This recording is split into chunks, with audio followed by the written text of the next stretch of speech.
भाई को बचाने आज ओवैसी साहब आ गए। वैसे अकबरुद्दीन ओवैसी ज्यादा इंटरव्यू देते नहीं है। चिंतन, ये आपने बहुत इंटरेस्टिंग सवाल पूछा और इसका मैं जवाब जरूर देना चाहती हूँ, क्योंकि मैं हैदराबाद गई थी ओवैसी का इंटरव्यू लेने के लिए। तो मैंने अपने रिपोर्टर को और खुद भी मैं लगातार कोशिश में लगी रही कि किसी तरह से अकबरुद्दीन ओवैसी ट्रेस हो जाए। वो एक पॉश इलाका हैदराबाद का जहाँ पर उनके भाई का भी घर है, लेकिन उनको ट्रेस कर पाना इतना मुश्किल है। वो पता नहीं ये रिटन पैक्ट है जैसे दोनों भाइयों में कि असदुद्दीन ओवैसी तो इंटरव्यूज देते हैं और थोड़ा सा बैलेंस्ड बात करते हैं, लेकिन अकबरुद्दीन को बिल्कुल मीडिया ग्लेयर से ओवैसी साहब अलग रखते हैं। उनकी जितनी भी आप बाइट सुनेंगे इंटरव्यू की नहीं होती है, वो सब रैली में कहीं पर भाषण देते हुए होती है। तो अकबरुद्दीन को कभी इंटरव्यू नहीं देने दिया जाता है। तो मैं जब फाइनली पूरा दिन भर का उनका इलेक्शन कैंपेन कवर कर रही थी तो कई मुस्लिम इलाकों में गई, चार मीनार के आसपास भी उनका कैंपेन ट्रेल मैंने किया था।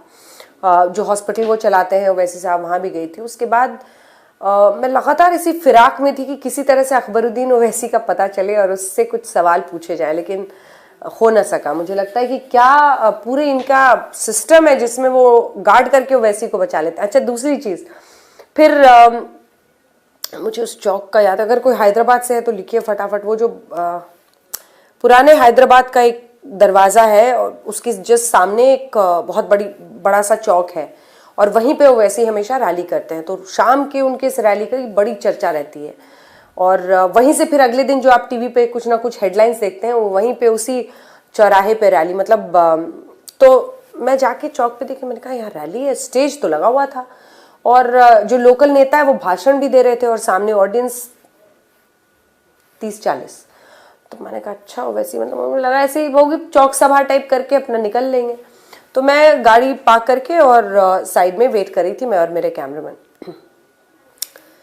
देखते देखते अचानक जैसे खबर आने लगी कि असदुद्दीन ओवैसी आ रहे हैं और मतलब बीच चौराहे पे आप यकीन नहीं कर सकते कि अचानक जैसे जितनी गाड़ियां, जो बाइक पे जा रहा था, जो कार में जा रहा था, सबने साइड कर करके अपनी गाड़ी पार्क कर ली और देखते देखते पूरा जो गोल चक्कर है वो भर गया और सबको पता चल गया था कि ये ओवैसी साहब निकल चुके हैं घर से, वो पहुंचने वाले हैं। अच्छा, वो हमेशा आते भी वहां पे, कैसे पुराना हैदराबाद, तो बाइक से आते हैं वो किसी के साथ, वो कभी कार से वहां नहीं आते हैं। वो बाइक बैठे पीछे से दिखे, तो मैंने कहा चलो भाई आ गए, चलो कैमरा माइक लेके, और देखते देखते पूरा एरिया भर गया। और उसके बाद तो फिर वो जो अपना भाषण देते हैं सिर हाथ हिला हिला के, वो सब शुरू हो गया। तो हाँ, तो मैंने किस कॉन्टेक्स्ट में कहानी से, यही होता है उम्र होने के साथ कि अब कहानी सुनाना शुरू करते हैं तो भूल ही जाते हैं कि कॉन्टेक्स्ट क्या था। तो फिर जब वहां पे फिर मैं सोची कि रैली कर रहे हैं फिर भी भाई को वहां पे नहीं लाया है और बाकी सारे नेता हैं AIM के। तो जब खत्म हुआ उनका भाषण, मैं कहा एक इंटरव्यू यहाँ पे भी दीजिए। तो फटाफट मैं कुर्सी लेके ऊपर कैमरामैन के साथ चली गई और कहा तो पीछे अकबरुद्दीन की फोटो।